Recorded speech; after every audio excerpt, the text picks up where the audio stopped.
वो छोटे छोटे नहीं रे बड़े हो गया ఈ వరకు మొత్తం బర్వాదలో కొట్లాడుకున్నాం. ఏంది పైసలు ఇచ్చినావు? ఎప్పుడు ఇచ్చినావు? अरे राजू तू तुम्हारा दोस्त परसों झगड़ खो गया नहीं रहा ना. మతి మరుపు ఇట్స్ లైక్ మీ. ఈ మతి మరుపు ఉండడం వల్ల కొన్ని లాభాలు ఉన్నాయి, కొన్ని నష్టాలు ఉన్నాయి. అయితే ఫస్ట్ లాభాలు చెప్తున్నాను. నేను మా దోస్తు గాడు ఇక చిన్న లొల్లి వచ్చినుండే. ఆ లొల్లిలా ఎట్లా కొట్టుకున్నామంటే ఇక జిపా జిపా జిపా జిపా మొత్తం చెట్లు గిట్లు అన్ని పీకి అటు వారేసినాం. పీకి వారేసుకుని మొత్తం బర్వాదలో కొట్లాడుకున్నాం భయ్. ఇక కొట్లాడుకున్న తర్వాత వాడు నేను వెళ్ళిపోయినాం. ఇక మమ్మల్ని గుంజేసారు, చాలా మంది గుంజేస్తే మేము వెళ్ళిపోయినాం. ఇక నెక్స్ట్ రోజు మన బర్త్డే. నాకు మతి మరుపు. నెక్స్ట్ రోజు మన బర్త్డే.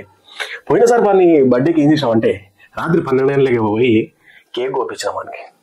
ఈ 12 గంటలకు ఇక నా మస్తు కొట్లాడినాం కాబట్టి ఇక నిద్రలా మేల్కరాలే ఏం రాలే. ఇక పొద్దున పోయి అరే మామ హ్యాపీ బర్త్డే. రాత్రి అదేందోరా పోయి మస్తు పేరుండే, ఎన్నో మొత్తం బుక్కలు పొందినాయి. లేచి వచ్చి చెప్తాం అనుకుంటే ఇక నాకు పొద్దున్నే అయిపోయింది. సరే కానీ హ్యాపీ బర్త్డే మామా. వాడు షాకు.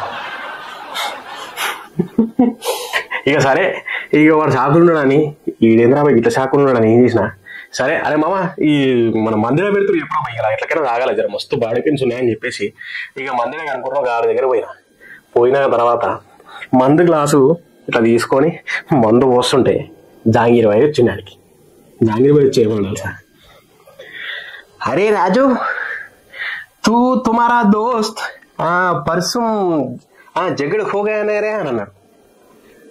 ఏంది నేను మా దోస్తుడు కొట్లాడుకున్నామా?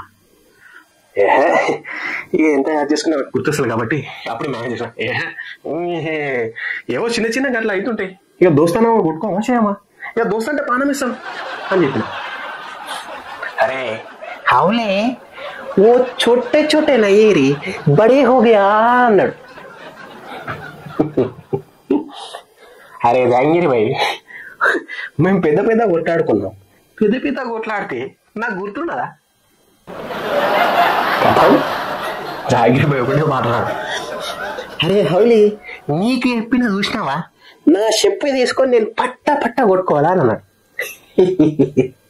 అట్లని అప్పుడే వెళ్ళిపోయింది. ఇక గిట్లు ఉంటుంది ఇక మా మతి మరుపు కథ. మనం ఎన్ని కొట్లాడినా ఎన్ని చేసినా పొద్దున మళ్ళీ కలుసుకుంటాం. ఇక కొన్ని సార్లు అయితే మనకు బీపీలు రావు, టెన్షన్స్ రావు. ఇక మనకి ఏం చెప్పినా మనం మర్చిపోతాం కాబట్టి హ్యాపీగా ఉంటాం.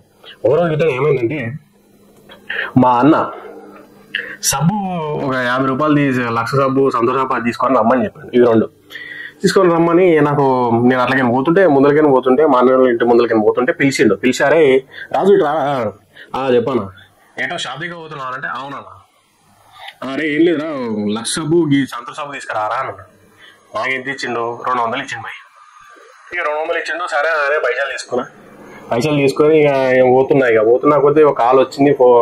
ఫోన్ తీసి మాట్లాడుకొని ఇక జేబులో ఇలా పెట్టేసుకొని ఇక ఇట్లా మామ చెప్పరా అయ్యో గిట ఇక మన ఊర్లో పోతున్నా అని చెప్పేసి ఇక అట్లే పోతున్నా మా ఫోన్ కట్ చేసి ఆడ నూడిల్స్ షాప్లకి మంచి వాసన వస్తుంది భయ్.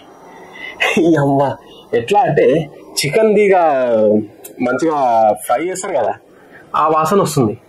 ఇక అట్లా రాగానే మనం మంచిగా స్మెల్ చూసి పైసలు చూసుకున్నా. పైసలు ఉన్నాయి, ఎవరినో ఎక్కడికి మనకు సంబంధం లేదు. ఆకలి అవుతుంది, తినాలి. ఇక చూసేసరికి 200. ఇక పోయి మంచిగా ఒక అర్ధగంట సేపు కూర్చొని ఆ హోటల్లో కూర్చొని మంచిగా కడుపు నిండా తిని మళ్ళీ ఇంటికి ఓ అర్ధగంట తర్వాత మెల్ల మా అన్న ఇంటి ముందరకి నడుచుకుంటూ పోతుంటే మా అన్న అరే రాజు పాగనాలు అవలాగాని మీరు అబ్బాయి నువ్వు ఎంతసేపు అయ్యారా నీ గురించి నేను వెయిట్ చేయబట్టే. అరే ఏమన్నా కళ్ళ తిడుతున్నావు, ఎందుకు తిడుతున్నావు అసలు నువ్వు అని అంటే అరే అవులేగా నీకు తెమ్మని 200 ఇచ్చిన సబ్బు లక్ష సబ్బు సంతోష సబ్బు అవి ఎవరా పైసలు అన్నాడు. ఏంది పైసలు ఇచ్చినావు? ఎప్పుడు ఇచ్చినావు నాకు? కథం అక్కడికి కేల్ కథం దుకాణం మా అన్న నీకు ఇచ్చి నేను చూసినావారా, నాకు బుద్ధి లేదురా అన్నాడు. కథ సపరేట్కి వెళ్ళిపోయింది. ఇక ఇట్లుంటాయి మన మత మార్పు కదా. కానీ దీనివల్ల కొన్నిసార్లు ఏమంటారు ఎమర్జెన్సీ టైంలో నష్టాలు కూడా జరగవచ్చు. అంటే నష్టాలు అంటే ఇక మనకు ఏం చెప్తాం భయ్, ఎవడన్నా సపోజ్ మా జాంగూర్ భాయ్ ఏం చేసిండంటే ఓ రోజు ఇట్లనే, హలో అరే आपका भाई एक्सीडेंट हो गया, रश हॉस्पिटल में है, आप थोड़ा जल्दी आओ बोले मेरे को.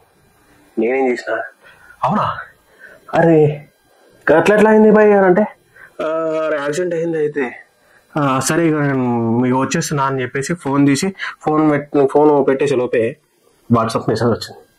ఎవరి దగ్గర నుంచి, మా ఫ్రెండ్ ఏమన్న దగ్గర నుంచి, అరే ఇలా దావత్ చేసుకుంటున్నాము మీరు తొందరగా రావాలని. ఆడ మనోడు ఎమర్జెన్సీలో ఉన్నాడు, వీడు మెసేజ్ పెట్టాడు. అది మర్చిపోయినా నేను, అంత అయిపోయింది. మీరు పార్టీ అనగానే బైక్ వేసుకొని ఎంత ఈ నుంచి మా ఫ్రెండ్ ఊరు 10 కిలోమీటర్లు ఉంటాయి. ఒక్క 10 నిమిషాల్లో ఈడ బైక్ స్టార్ట్ చేసి కరెక్ట్ 100 కాదు కానీ 80 నుంచి 100 లోపు పెట్టిన అని జెర్సేపలు పోయి మా ఫ్రెండ్ దగ్గర ఉన్నా. కథం అయిపోయా. ఇక మా ఇంటికాడ చూడు సాయంత్రం వచ్చినాక, అరే జాంగీర్ గారు నీకు ఫోన్ చేసిందట కదా వారి అని నన్ను అడిగాడు మా పెద్దనాయన. అంటే నేనా జాంగీరా నాకెందుకు చేసాడు, ఆయన ఏమైంది ఇప్పుడు ఎందుకు అట్లా అడుగుతున్నావు అంటే, సిగ్గు శరం లేదరా నీకు బాడహో, ఎప్పుడు వస్తుందరా నీకు, అరే అన్న కాడ యాక్సిడెంట్ అయింది నువ్వు ఇంకా ఫోన్ చేయలేదు అది చేయలేదు అని అంటున్నావు అని అనేసరికి నాకు ఫోన్ వచ్చింది. ఇవాళ అంతకు నేను చెప్తున్నా అని అప్పుడే వెళ్ళిపోయాను. ఇక ఇట్లుంటుంది. ఈ ఏదేమైనా సరే మనకు ఒక వరం ఇచ్చిన దేవుడు, ఆ వరాన్ని మనం మనకు అనుకూలంగా మార్చుకొని ఎదుటి వాళ్ళకి ధైర్యం ఇవ్వాలి. ఇక కొన్నిసార్లు అనుకోకుండా సిచ్యువేషన్స్ వస్తుంటే మనం దానికి ఇంకేం చేస్తాంలే. ఓకేనా, సరే ఇక నెక్స్ట్ కంటెంట్ తోటి మీ ముందుకు వచ్చేస్తాం. మీరు అప్పటివరకు ఏం చేస్తుండాలి, లైక్ షేర్ సబ్స్క్రైబ్. ఇది అడగాల్సిన పని లేదు. మీకు వీడియోలు వస్తే ఆల్రెడీ లైక్ కొట్టుండొచ్చు నాకు తెలిసి, షేర్ కూడా కొడుతారు అంతే, ఏమున్నదా. సరేనా, రైట్ మరి.